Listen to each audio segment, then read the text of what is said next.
ጾም ማለት በታወቀ ዕለት በታወቀ ሰዓት ከምግብ ከውሃ መከልከል ማለት ነው።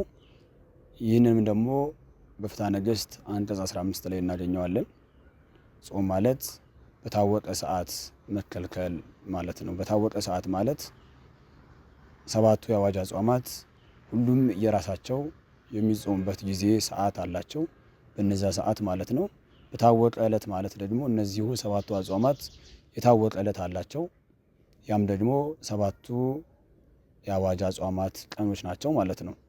ይህ እንደዚህ ይሁን እንጂ ጾም ማለት በታወቀ ሰዓት ከምግብ ከውሃ መከልከል ይሁን እንጂ ምስጢራዊ ፍቺ ግን ጾም ማለት ፈቃደ ስጋን ለፈቃደ ነፍስ ማስገዛት።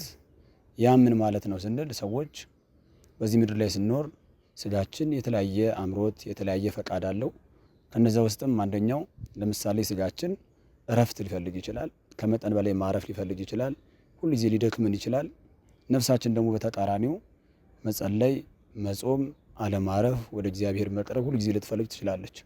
ስለዚህ ጾም ስንል ምን ማለት ነው ስንል የስጋችንን ፈቃድ ስጋችን ይፈልግ የነበረውን ነገር ለነፍሳችን ማስገዛት። ስለዚህ ስጋችን ማረፍ ይፈልጋል፣ መተኛት እንፈልጋለን፣ ይደክመናል። ነፍሳችን ደግሞ በተቃራኒው መጸለይ ትፈልጋለች። ስለዚህ የስጋችንን ፈቃድ ማረፉን ትተን ሌሊት ተነስተን መጸለይ፣ ይሄ የስጋን ፈቃድ ለነፍስ ማስገዛት ይባላል ማለት ነው። ሁለተኛው የጾም ምስጢራዊ ትርጉም ክርስቶስ በዚህ ምድር ላይ መጥቶ በዕለተ ዓርብ እኛን ለማዳን የፈጸማቸውን የድህነት መንገዶች መከተል፣ በፈጸማቸው የድህነት መንገዶች የቻልነውን የምንችለውን ከሁሉም ቢያንስ አንዱን መሳተፍ።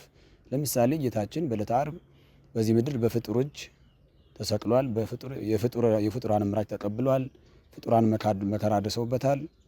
ያን ሁሉ ነገር እንዳለ ሆኖ እኛ ከነዚህ መሳተፍ፣ ለምሳሌ ባልንጀሮቻችን ክፉ ነገር በሚያደርሱብን ሰዓት፣ ባልንጀሮቻችን ክፉ ነገር በሚያደርጉብን ሰዓት እነዚህ ነገሮች ችለን ክርስቶስን መምሰል ማለት ነው። ስለዚህ ጾም ማለት ከምግብ ከውሃ መከልከል ብቻ ሳይሆን አንደኛው ክርስቶስ በዕለተ ዓርብ ያከናወናቸውን ነገሮች ካከናወናቸው ነገሮች አንዱን መሳተፍ ማለት ነው።